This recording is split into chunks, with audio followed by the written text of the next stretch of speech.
the astronauts who have come back, marital problems, drinking problems, psychiatric problems, people like Armstrong who make statements that are at the very least totally intriguing, as if he's trying to tell us there are incredible things out there. Well, it's even more interesting. I'm glad you brought up the Armstrong quote, and for those who have not seen it in your audience, let me remind you, let me set the scene here.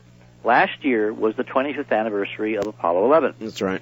And on that occasion, Mr. Clinton invited in the Apollo astronauts, and everybody basically had a party in the East Room of the White House. That's right. And it was broadcast over C-SPAN and CNN, and I've got tapes. Armstrong delivered one of his few brief addresses in public since he walked on the moon. That's right. This has been a man not only without a country, but a man without a past and future. He has literally disappeared and lives on a 300-acre farm in a little place in Ohio, and rarely goes out in public and rarely talks to anybody, and only comes out on some anniversary where he says about 10 words and then goes back into seclusion. Ah, but what words?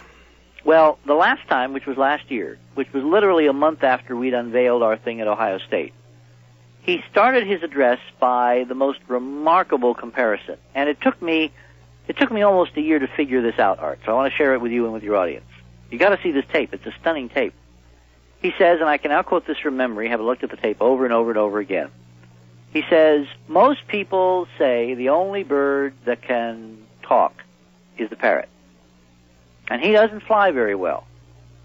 Well, I'll be brief, and everybody laughs. Mm-hmm. Translation. Neil Armstrong, the first American to land on the moon, is comparing himself to a parrot. Mm-hmm. And what do parrots do, Art?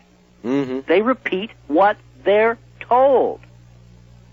At the end of this short speech, which is only maybe 20, 30 lines longer, he said that there are secrets, on the moon for those that can remove one of truth's protective layers. That's exactly right. There are places to go beyond belief. That's right.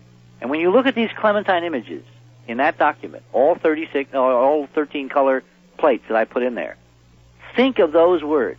The most decorated American astronaut, the hero of Apollo, comparing himself, and by metonymy, all of his other guys, to parrots, and saying there are places to go beyond belief.